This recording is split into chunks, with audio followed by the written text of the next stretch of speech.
anda? Bueno. ¿Está ahí, abuelito?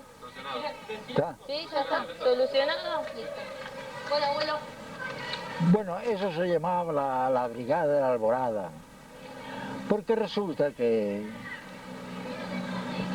hubo matanzas humanas por parte de los republicanos y por parte de los fascistas. Los fascistas, había una brigada que le llamaban a la brigada, había brigadas y brigadas, porque había que eliminar todos los alcaldes que eran republicanos, los eliminaron, todos los concejales que eran republicanos los eliminaron, todos los delegados del sindicato, ven que fuesen de la Confederación del Trabajo, la Unión de Trabajadores, esos los eliminaron. Y después los dirigentes partidos. Yo, por ejemplo, que no era dirigente, comprendes, yo solamente era un simpatizante republicano, después me afilié al Partido Socialista estando en Asturias, pero a mí estaba amenazado de muerte. Es por eso que tuve que marcharme. Lo de la casa de campo. Las peleas internas, las divisiones internas dentro de los republicanos. Hubiera hablado de capítulo de eso. ¿Y lo de la casa de campo? Sí, después se Abuelo, contame las diferencias que habían. Abuelo, contame las diferencias que habían dentro de los. Divisiones internas dentro del Partido Republicano. Divisiones internas dentro del Partido Republicano. Se Yo que estaban dividieron, los ¿no? comunistas, como usted contó a todos los partidos, ¿qué divisiones había? Diferencias entre ellos. Mira, Mirame a mi abuelo vos cuando me hablas. Mira, a nosotros nos llamaban rojos, nos llamaban rojos. ¿Está? Sí, mire Mirame a mí. Vos mirame a mí, contame a mí, porque si no, no salís bien en la casa. A nosotros nos llamaban rojos. Y no teníamos nada de rojos. Porque me recuerdo bien que de 300 diputados que había el Parlamento español, había solamente 2 comunistas. Así que se puede dar cuenta que había socialistas, sí, había muchos. Y de izquierda republicana, que era del partido Azaña, había muchísimos. Y de Unión Republicana, que era de Martínez Anido, también había. Así que había muchas diferencias sociales entre un partido y otro, porque el de Azaña era más progresista, mucho más progresista que el de Martínez Anido, ¿me entiendes? Entonces es ahí.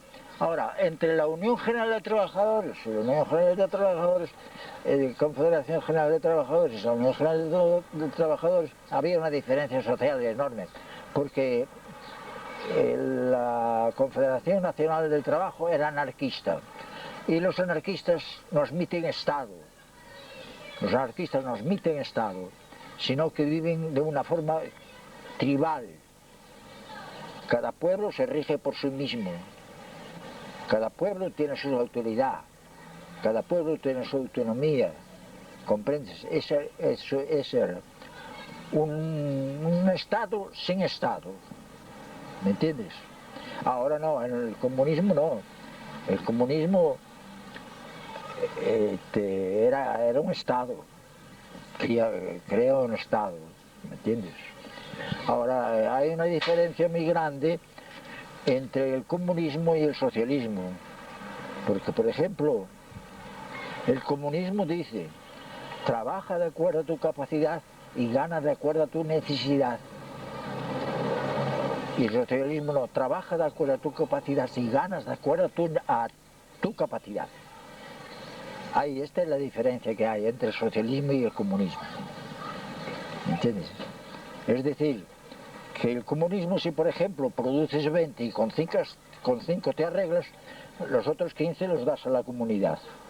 Pero el socialismo no, el socialismo es un régimen social con equidad y punto. Bárbaro, bueno. Preguntarle cómo influyó esas diferencias dentro de los republicanos, esas diferencias de clases sociales en la lucha que llevaron adelante. ¿Cómo influye, abuelo, esas diferencias entre los comunistas y los socialistas dentro dentro de los republicanos, dentro del movimiento de los republicanos, ¿cómo influyeron? ¿Se peleaban entre No, ustedes? ya te lo dije, Ya te lo dije, cuando estalló el movimiento, sobre los frentes de lucha de la República estaba todo constituido por voluntarios, todo. Eran hombres voluntarios, hombres de distintos partidos, de distintas organizaciones, ¿me entiendes? Pero todos hemos dejado nuestros principios aparte. Hubo un dirigente anarquista, que lo mataron en el frente, que dijo: renunciaremos a todos, menos a la República. Eso fue lo que dijo. Y está claro. Bueno, lo de los artistas. Abuelo, contame más o menos qué papel jugaban los artistas durante la Guerra Civil Española, si eran muy atacados, si vos conociste artistas, si es verdad que se juntaban en la... No, y artistas había muchos republicanos. Estaba Miguel de Molina, estaba García Lorca. Paremos un ratito. Tenemos que parar un ratito porque están tocando el timbre. Abuelo, espera porque debe ser mamá que me está llamando. Ah, sí. Otro paso desde España a Francia,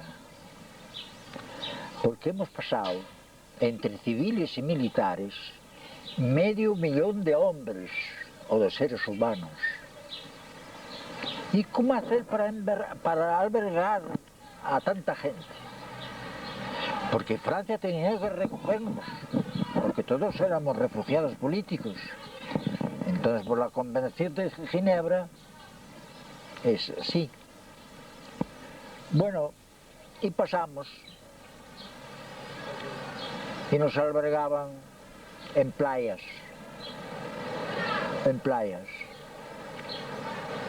Ponían el alambrado ahí en la orilla del mar, hacían un rectángulo cuadricular y ahí nos albergaban. No había barracas, no había nada.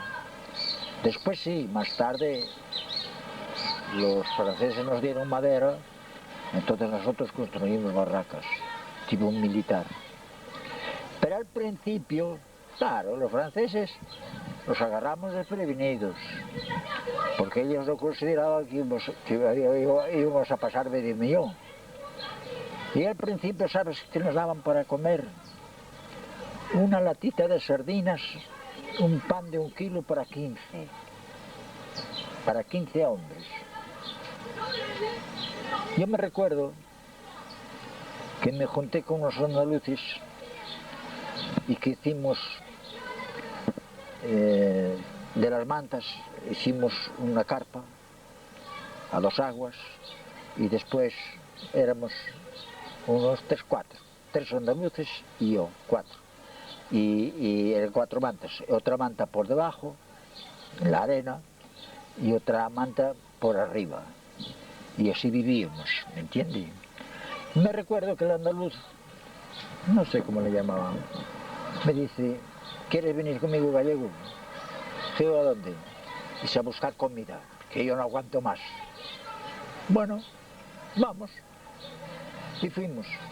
Y encontramos 2 viejecitos, que los viejos, claro, por experiencia, traían zaquetas de habichuela, de patatas y de lentejas. Bueno, con que yo, dice el andaluz, yo los voy a entretener al viejo, le voy a decir que me la cambien la saqueta por los francos que tenía, y tú, mientras tanto, tú descuidadamente le sacas una saqueta. Bueno, yo agarré y le saqué una saqueta y me puse así parado esperándole, pero puse la saqueta entre los pies.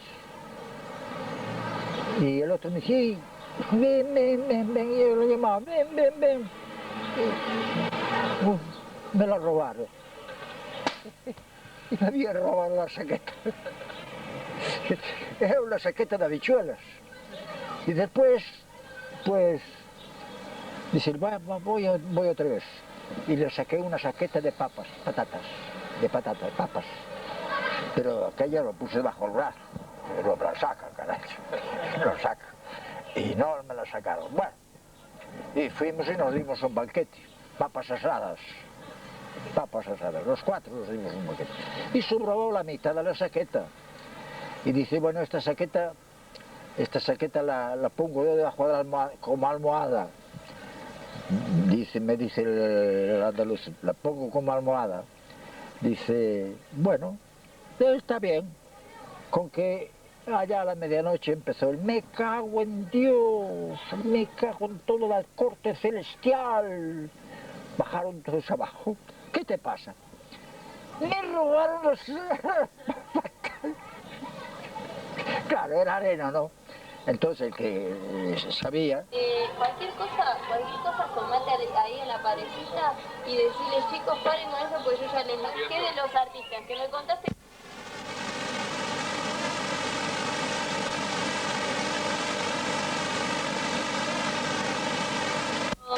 No, ¿Algún yo artista? artístico ¿No no, habías cruzado la frontera con...? Ah, yo pensé que había cruzado la frontera con algún pueblo. no, con el camión. Que muchos eran republicanos, etc. Bueno, contá de nuevo el tema de los artistas y... Toda la intelectualidad española estaba del lado de la República, toda. Del lado de Franco no había un intelectual, toda. Pasaron a Francia una cantidad de maestros, pero extraordinarios. Se quedaron asustados los franceses de la cantidad de intelectuales.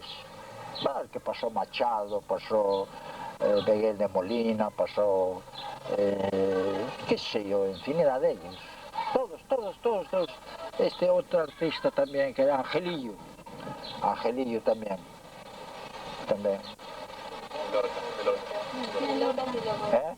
García Lorca era muy conocido. García Lorca era poeta y escritor. Y García Lorca... Empezá de nuevo, contame a mí. García Lorca era poeta y era escritor. Y confiaba que no le iban a matar.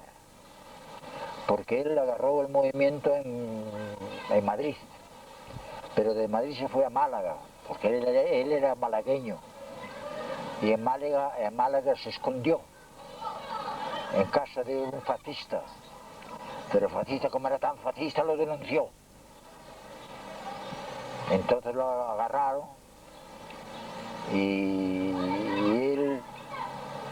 cuando lo llevaron para matar iba también un maestro de escuela que le faltaba una pierna y mataron a los dos, al maestro de escuela más a él, ¿comprendes? De las calles, ¿no? Querían, ¿no? ¿Eh?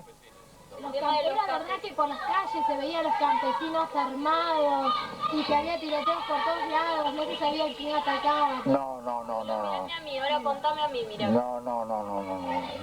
Porque al principio no era ejército, al principio eran milicias, milicianos todos, ¿me entiendes? Al principio, pero después se organizaron el Ejército Popular Republicano. Estaba bien organizado, había buenos mandos, porque todos los mandos eran académicos. Por ejemplo, se da el caso de la aviación, que los aviadores españoles iban a Rusia y estaban 3 meses entrenándose, y a los 3 meses ya venían para España, para agarrar el avión y volar. Pero... Escuchame una cosa, y cuando eran milicias era que iban los campesinos, ¿cómo era lo de los...? Los campesinos iban todos vestidos de... Formaban las milicias, sí. Formaban las milicias por todo el pueblo era miliciano.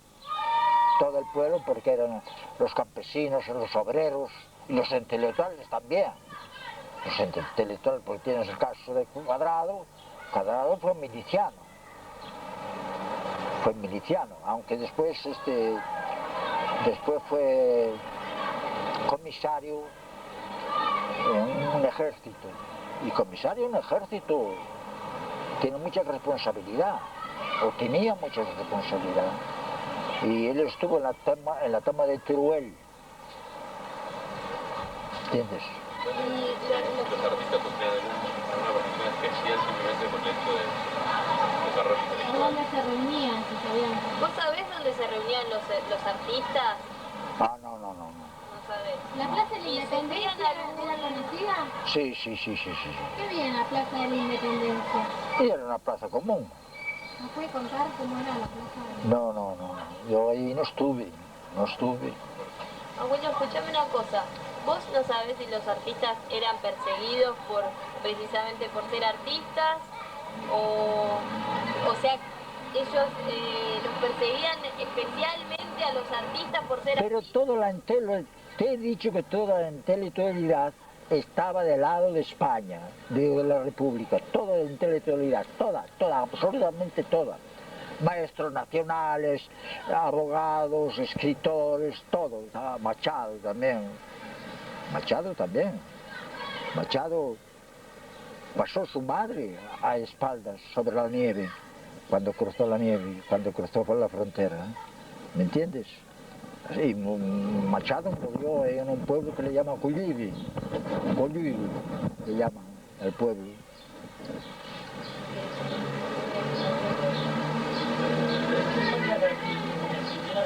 A los lugares donde se exiliaban y por qué. Sí, pero de todo, sí. Bueno, abuelo, contá más o menos los lugares. Ya me contaste que a Francia iban a exiliarse. Iba Machado y estaban en Francia. En México, Y ¿por se qué iban no? a otros lugares, a otros países, que los albergaran. ¿Y por qué? Si compartían los principios políticos. No, de Francia,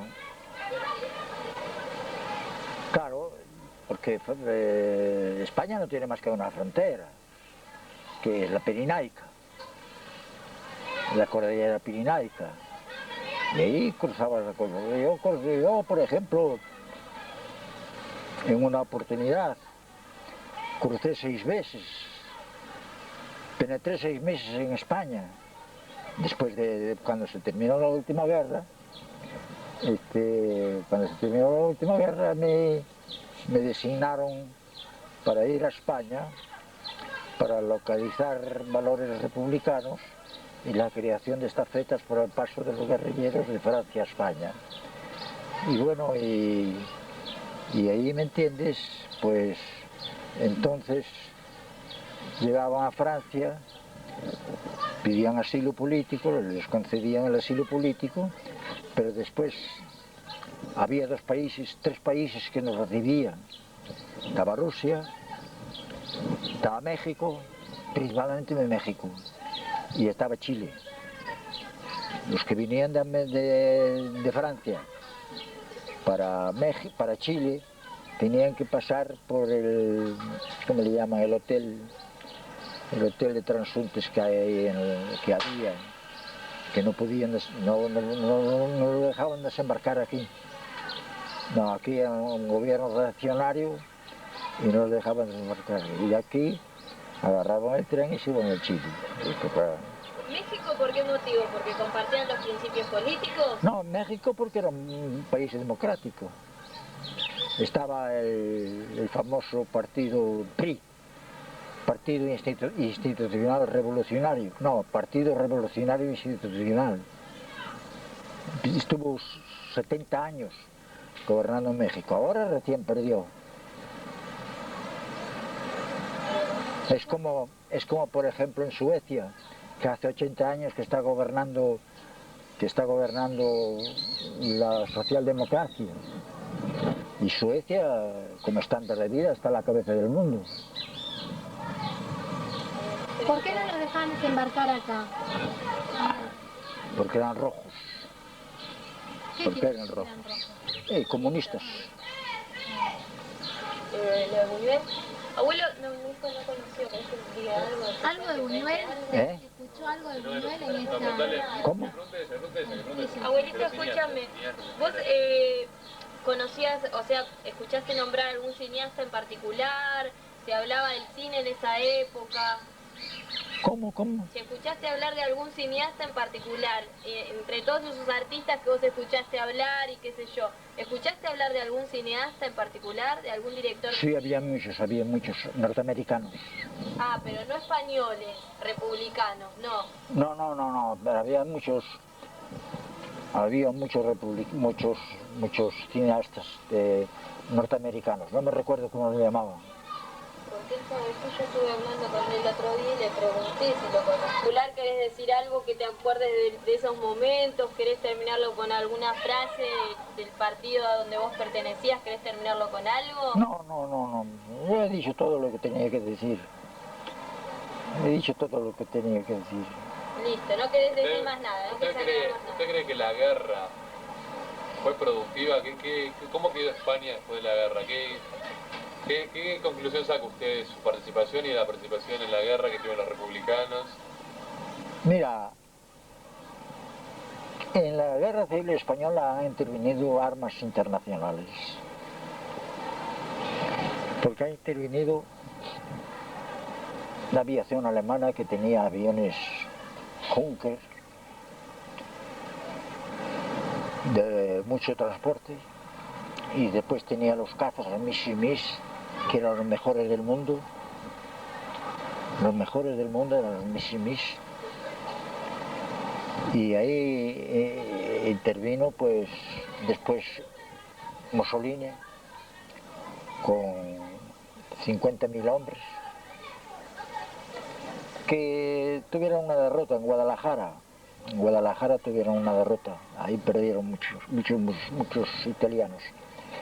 Y después crearon también, Franco creó también las brigadas internacionales, porque yo me recuerdo, estaba en La Coruña, antes de marcharme, antes de evadirme, estaba en La Coruña, había desfilando por La Coruña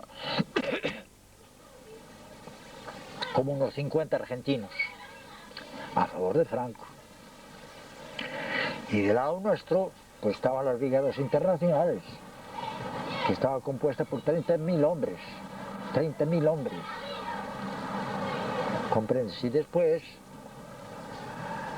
en el otoño del año 1938 el gobierno republicano firmó un decreto como prescindiendo de las tropas internacionales, y se fueron todas de España, todas las tropas internacionales se fueron de España a Francia. Y cuando nosotros llegamos a Francia estaban las barracas de los internacionales ahí, ¿entiendes? Así que bueno, después Franco se creó el comité de no intervención, pero la no intervención era para nosotros, para Franco no, a Franco le daban libres, a Franco entraban los barcos y salían como rey por su casa, y nosotros un barco republicano. A mí me pasó un caso, porque estando yo en el parque automotor y estaba como mecánico manteniendo 10 camiones, yo y otro. Resulta que el camión, o mis camiones, los que yo reparaba, tuvimos que ir arriba de Sella. Nos fuimos arriba de Sella. Llegamos arriba de Sella, al puerto de arriba de Sella, y no he visto nada. Entonces le pregunté al teniente, escúchame, ¿qué venimos nosotros aquí? Dice, no, nosotros tenemos que esperar que suba la marea, y después va a venir un barco, y después vamos a ver lo que trae el barco. Y efectivamente, al oscurecer, hemos visto venir una mola de hierro por el río arriba y atracó al puerto de arriba de Sella. Y empezó a desembarcar cañones. Y los cañones nuevecitos de montaña, eran cañones ligeros, montaña. Y yo me fijé y resulta que la marca de los cañones era Krupp. Y yo tenía un camión alemán de marca Krupp también, entre los 10. Había un camión alemán de marca Krupp, diésel. Bueno, le dije, pero Álvarez, ¿pero cómo se explica esto? ¿Cómo se explica esto? cañones nuevos alemanes que nos manda Alemania a nosotros. Dice, no. Estos cañones se los compró México a Alemania y después desde alta mar los derivó aquí. ¿Me entiendes la cosa? Y así es la guerra. Y así es la cosa. Y trajo una gran cantidad de cañones el barco. Municiones también. Traía municiones, traía... Bueno, y el barco entró sin luces, porque si entra con luz, los apresan. Porque estaba la escuadra inglesa y la escuadra francesa en el norte, ¿me entiendes? Vigilando por no dejar entrar ningún barco aquí, únicamente los barcos que traían comestibles, esos los dejaban entrar. Pero después los otros barcos que traían armas tenían que venir clandestinamente. Navegar siempre de noche y sin luces. Y una vez que como reflexión, ya vamos terminando, ¿no?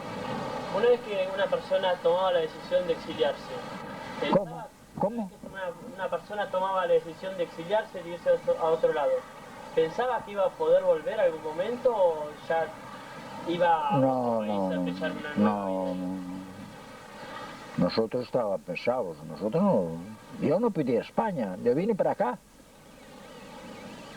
Porque yo estaba bien en Francia. Yo estaba bien en Francia, económicamente me defendía. Trabajaba por mi profesión, no trabajaba de herrero. Porque resulta que por mi profesión no había trabajo. Entonces tuve que ir a trabajar en la campaña, de herrero. ¿Comprendes? Y bueno, y cuando me vine, pues me vine trabajando de herrero, estaba trabajando de herrero. Pero yo ganaba 12.000 francos mensuales, pero me daban 6.000 francos más por los dos hijos que tenía menores. Eso eran las locaciones familiares. Y a mi mujer le daban 1.000 francos por montar la niña, la que está aquí. ¿Me entiendes? ¿Comprendes la cosa? Bueno, y llegué aquí y bueno, yo estoy, figuro en el Alto Comisariado de las Naciones Unidas como refugiado. ¿Me entiendes? Como refugiado, sí. Pero él te dice a opción de volver a España o ya sabían que no iban a poder volver más. No. Ya al entrar en el campo estaban las autoridades francesas. España o Francia. Entonces el que pedía para España, lo mandaban para España. Y los pedían para Francia, pues se quedaban en Francia. ¿Me entiendes? Ahora el que se quedaba en Francia ya sabía lo que le pasaba. Mira, yo me recuerdo que estando esperando en la frontera franco-española, estábamos todo un grupo de las baterías antiaéreas ahí todos acampados y esperando las órdenes, porque nosotros como militares teníamos que entrar en Francia con una orden. Los civiles podían entrar sin orden, pero nosotros teníamos que entrar con una orden de las autoridades francesas. Entonces ya se escuchaban la fusilería en el frente y nosotros decimos, si dentro de poco no nos dan el permiso, invadimos Francia nosotros. Bueno, efectivamente vino el permiso, ¿no? Pero antes de eso pasó el doctor Negrín, y yo no lo conocía. El doctor Negrín era el presidente del ministro socialista y hablaba 14 idiomas y era médico cirujano. No era un hombre cualquiera, ¿eh? Era una superinteligencia. Bueno, entonces él nos vio acampado y paró. Iba con su comitiva, más él en el coche, y paró. Y nos preguntó, y sí, ¿por qué no pasa la frontera? ¿Por qué no estamos esperando la orden de las autoridades? Bueno, pues nos va a venir la orden. Entonces nos habló y nos dijo, mira, nuestra estadía en Francia va para rato, para mucho tiempo. Así que yo os recomiendo que aprendan a hablar en francés. Para mí el francés ha sido muy fácil, porque el gallego tiene mucha similitud con el francés, el latino. Bueno, dice, y no olvidemos que nosotros no hemos perdido la guerra, hemos perdido la batalla, porque el tiempo nos va a dar la razón. Y efectivamente, a la muerte de Franco